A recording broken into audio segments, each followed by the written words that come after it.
Mayor de Blasio and other local New York politicians are essentially powerless in the matter. It's up to the state legislature now.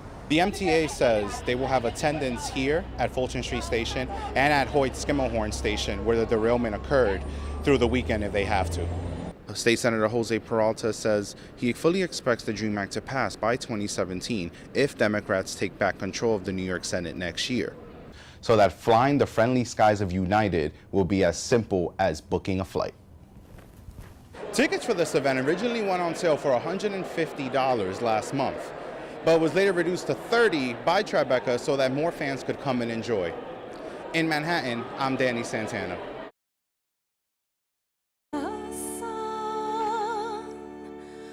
Fans at the first Craft and Creative League of Legends event were all too familiar with this song. It's part of the backdrop of the online video game League of Legends that has over 125 characters. Enter Kale, Severe, and Shauna Vane.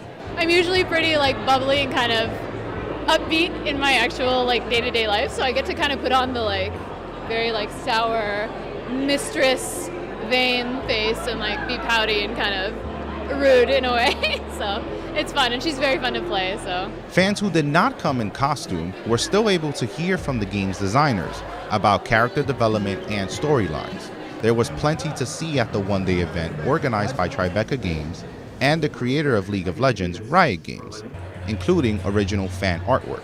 One of the things that I love about what's happening at Tribeca Games today is the people dressing up and loving how they look and what they're wearing. I love the colorfulness of the fan art. As part of the admission, fans also received a free boxed lunch and got to take photos. Tribeca Games says it looks forward to featuring League of Legends in its April 13th film festival and hopes to organize similar events with other game publishers in the future.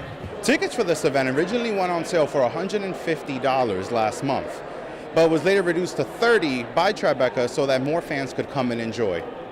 In Manhattan, I'm Danni Santana.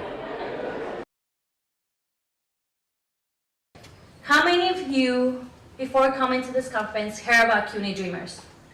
Monica Seabury founded the CUNY Dreamers in 2013. Okay, how did you hear about CUNY Dreamers?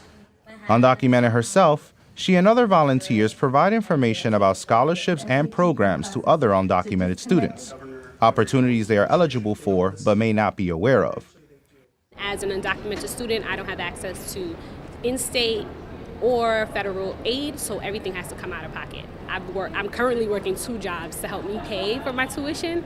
It has been a struggle. The organization hosted its 2nd annual conference at CUNY's John Jay College of Criminal Justice. You're going to go to your left for a package, and then breakfast is being served. More than 200 Dreamers assembled at the one-day event, themed Beyond All Limits.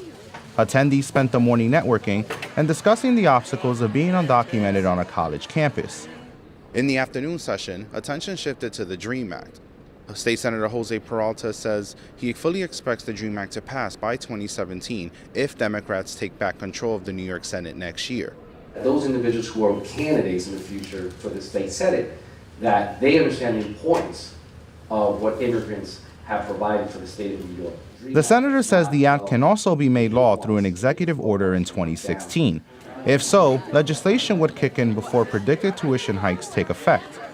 Dreamers have been fighting for state financial aid ever since the federal government turned them away in 2010. At John Jay, this is Danni Santana.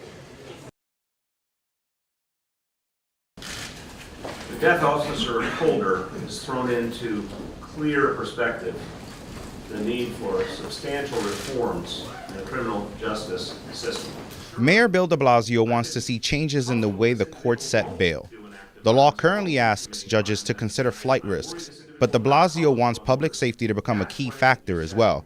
Headlines like these suggest Tyrone Howard, the alleged killer of NYPD officer Randolph Holder, shouldn't have been released. Last year, a judge decided his nonviolent drug record justified his $35,000 bail and admission into a drug treatment program. We believe in the discretion of our judges and we respect their judgment. That's the role they play. But I think it simply says you have the right, you have the option to set a higher bail or to determine no bail because you can look at all the factors. De Blasio and other local politicians have two objectives. One, to keep accused low-level offenders who cannot afford bail out of Rikers. The other, to make sure that violent criminals stay behind bars. Bad people should go to jail. And you are not going against a liberal view for understand that. There are bad people in this state. And bad people who do bad things must go to a place where bad people go. New York is one of only 3 states that does not assess public risk in setting bail. De Blasio says he has been pushing for the law change for over a year and has now begun contacting state leaders in Albany to fast-track the initiative. Mayor de Blasio and other local New York politicians are essentially powerless in the matter. It's up to the state legislature now. At City Hall, I'm Danni Santana.